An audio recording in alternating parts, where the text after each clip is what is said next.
I'm just doing some testing here to see where the flexing is coming from, and basically what the theory was that the z-axis was flexing, basically, you know, because it's not reinforced all the way up, that it'd be flexing like this if the axis was moved upward.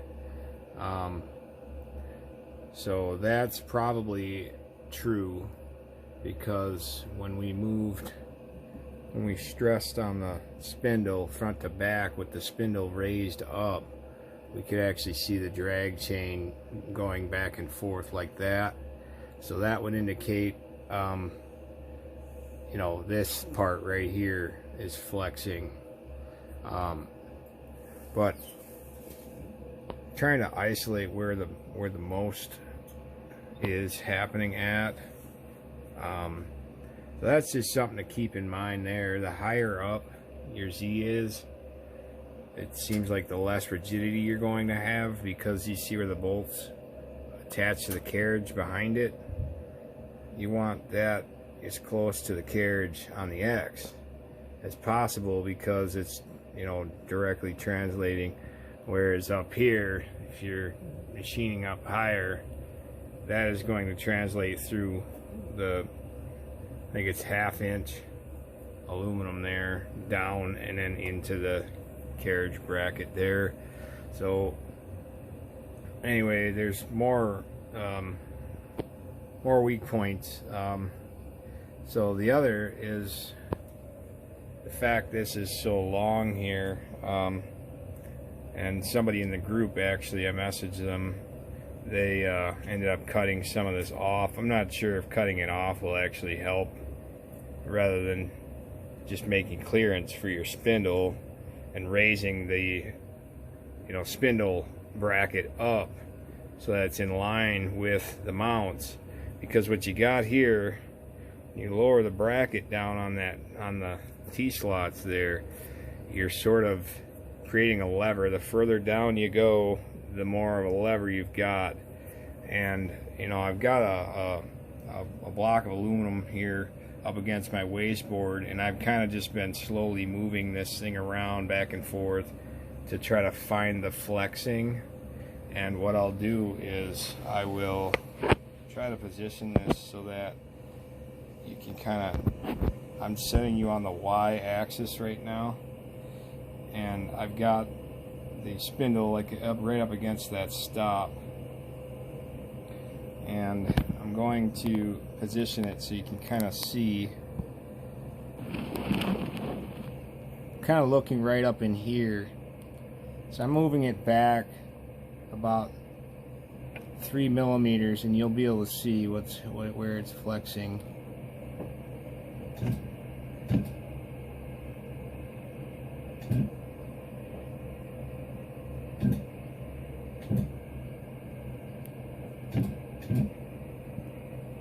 You can't really see, I guess.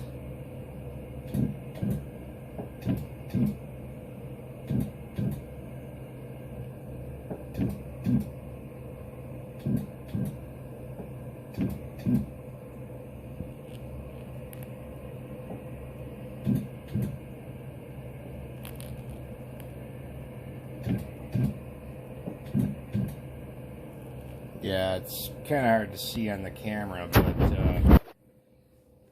this whole thing is basically going like this. And I'm paying close attention to the carriage brackets, and they probably are moving, you know, just a little bit, but the most flex is going on from here up to the bracket bolts here. So I'm going to try again holding it and see. I doubt you're going to be able to see anything. So I'm going to move it back 2 millimeters. Get right in here a little closer.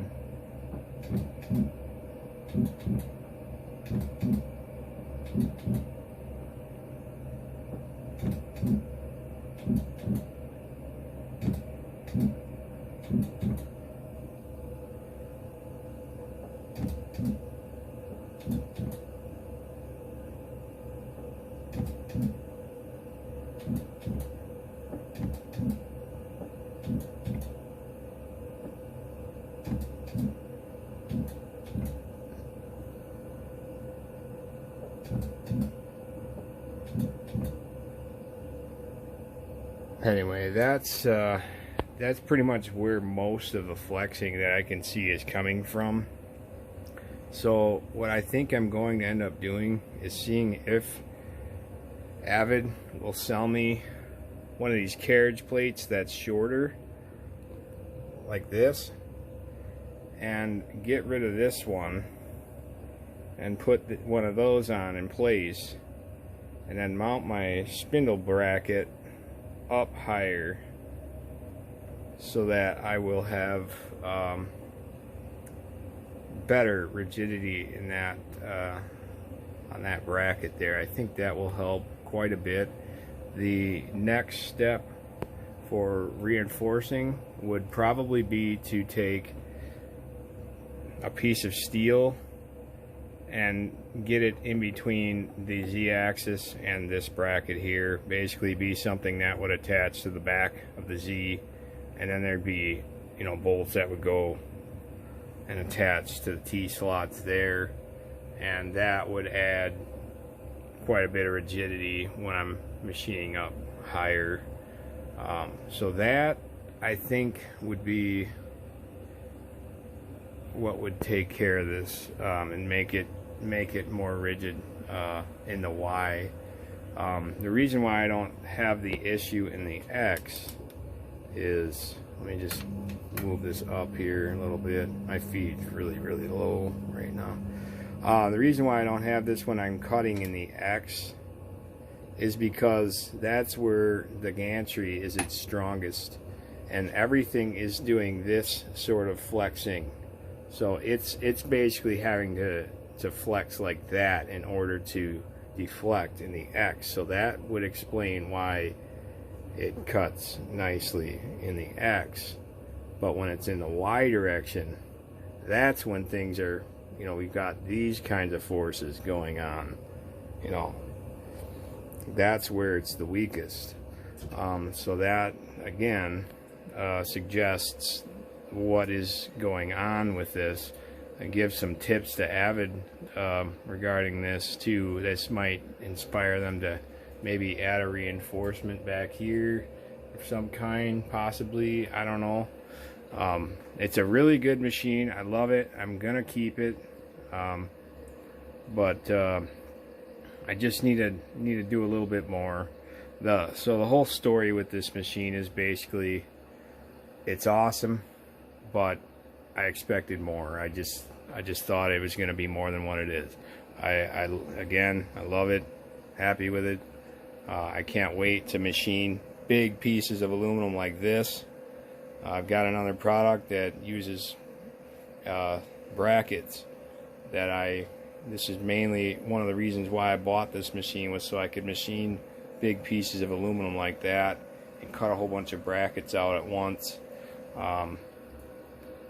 But yeah, I think I'm just gonna make a couple tweaks to this thing, and it's gonna be just fine, guys. So